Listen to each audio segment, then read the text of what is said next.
Hello guys, hello Gemini, welcome dito sa aking channel, Kapalaran 888. Welcome.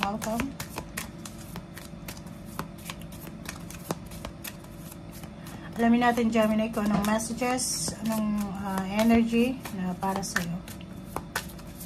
Okay. Guidance. When you make divine intelligence your foundation, your final and fixed start to follow. Wow. Okay. Gemini. Makikita mo meron ditong star, merong ship or boat, butterfly. Itong star na to is guidance, diba? Divine guidance, intelligence. Sinasabi sa'yo dito, Gemini, na from December 12, 2024, gamitin mo yung Panginoon, yung guidance ng Panginoon, yung liwanag ng Panginoon sa lahat ng gagawin mo. Gawin mo siyang foundation, gawin mo siyang parang center ng buhay mo. Okay? And lahat ng mga wishes mo, lahat ng manifestation mo ay posibleng mangyari. Kasi parang ganun. Kailangan mong lumapit sa source. Yung pinaka-source natin ng blessings is Panginoon. So, sinasabi na sundin mo ang gustong mangyari ng Panginoon sa buhay mo. Diba? Follow the star. Parang ganun. Follow divine's plan. Diba?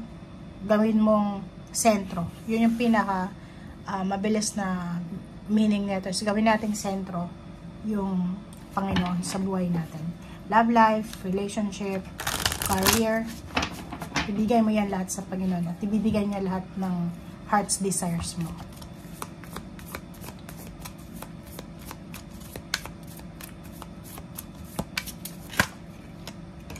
Okay. Surrender. Diba? So, it's resonated. Sinasabi sa'yo dito, Gemini, na i-surrender mo lang. I-surrender, i-release mo sa Panginoon lahat ng gusto mo. Ibig sabihin, ano man yung mga nilalaman ng puso mo, simulan natin sa sama ng loob, sa galit, sa hinanakit, sa kagustuhan, sa manifestation, sa goals. I-surrender mo yan sa lahat sa Panginoon. Kasi, alam mo ba, kahit anong gawin natin, Gemini, kung ayaw ng Panginoon, hindi mangyayari.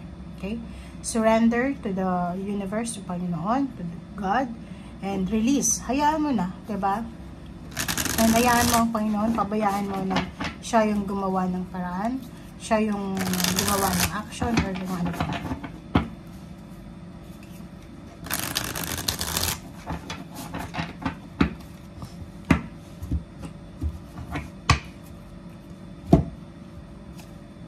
Okay, the moon. Okay. Nakikita ko siya dito, meron kang may Gemini dito, meron kang mga fear and doubt. May mga pagdududa at takot regarding sa family. Yung iba na tatakot silang mawala ng asawa, mawala ng karelasyon, mawala yung parents, parang ganun. Dito sa Gemini message mo, sinasabi na harapin mo yung kinakatakutan mo. Huwag kang matakot kasi masyado kang nag-overthink, 'di ba? Masyado kang advance, masyado kang nag-overthink, which is mali daw 'yon. So sinasabi sa'yo dito na kailangan mong harapin. Take responsibility of your decision, of your actions, take responsibility of your thoughts, kasi isip mo 'yan. Take responsibility of your choices, parang ganon. And huwag nating isisi yun sa ibang tao. Okay. Nakikita ko sa'yo dito na isang decision making, Gemini, isang decision, ang posibleng gagawin mo in terms of money, apektado yung pamilya. So, ibig sabihin, isang decision ang gagawin mo na pwedeng pagkakitaan. It's either may ibibenta kang bahay, lilipat ka ng mas stable na bahay, parang ganun. So, comment down below, Gemini, if you're resonated. Kasi, meron ditong Gemini na may pamilya siya, may tinitirahan sila, tapos parang gusto niyang umuwi ng probinsya, or pwedeng kung nasa ibang bansa, umuwi ng Pilipinas para mag for good, para makatipid ng pera, parang ganun. Diba? So, it's confirmation. It's confirmation, guys, na may plano yung Gemini na to na starting December 12 na mag-travel. Ang pinaka-visible ditong travel is travel to other country, United States. Pwedeng nag-a-apply ka ng visa, nag-a-apply ka ng trabaho sa ibang bansa, pwedeng sa United States, and then dadalhin mo yung pamilya mo doon. At the same time, yung family mo, magiging stable doon, and yung financial mo, mas magiging mataas din, mas magiging maganda. Security and stability of money, and then relationship and family, happy family, parang ganun.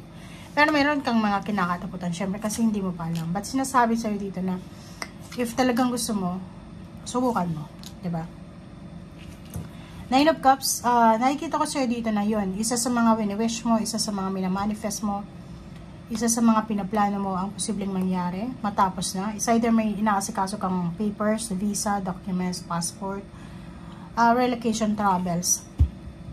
Pwedeng makatanggap ka ng good news, pwedeng clarity to. It's a result, positive result, na medyo mako-confuse ka kasi yung good news na to na darating sa'yo is marami kang pwedeng pagpilian. Hindi lang isang bansa, maraming bansa, or hindi lang isang lugar, kundi maraming lugar. Hindi lang isang trabaho, kundi maraming trabaho. Diba? So, dito sinasabi na mag-focus ka daw. Mag-focus ka sa isang bagay lang. Okay? Wag maraming options kasi mapapagod ka niyan. Page of Wands. So, nakikita ko starting December 12, fast movement forward ka na. Fast. Very fast movement. Nakafocus ka sa fast mo. Parang, ang tingin mo ngayon is nandun na sa 2029. Diba? So, parang yun yung pinaka-focus mo. Parang napipredict mo or nararamdaman mo. Parang nararamdaman ng isang Gemini dito na magiging sobrang saya siya in the near future. Maybe 4 years from now or 4 months from now, nakikita niya yung sarili niya na sobrang happy, contented, financially stable, may ipon, masaya, maraming connection, maraming good news, and lahat ng financial na pangangailangan niya ay posibleng may provide niya. Okay? Nakikita ko rin yung good news about cooperation, partnership, collaboration, business, or investment, parang ganon. If ever ikaw to, na gusto mong tumaas yung position sa trabaho, tumaas yung salary, tumaas yung o ano man tong gusto mong tumaas sa buhay. Sorry. Sinasabi sa'yo dito, Gemini, na it's your chance. Diba? It's your chance. Ang nakikita kong pinaka-possible dito is, mag-comment nga kayo, Gemini. Yung mga Gemini na nasa ibang bansa, gusto nyo pumunta ng Europa, gusto nyo pumunta ng Amerika. Kung nasa Amerika ka na, gusto mong mag-for good sa Philippines. Kung nasa Pilipinas ka naman, gusto mong pumunta ng ibang bansa. O, diba? Nakikita ko sa'yo dito na sa iba na Gemini, sobrang napaka-workaholic nila starting December 12. Yung iba naman is busy sa pagpapahinga. Busy sila sa pagtulog. Okay? Comment down below if you're resonated. Bye, guys!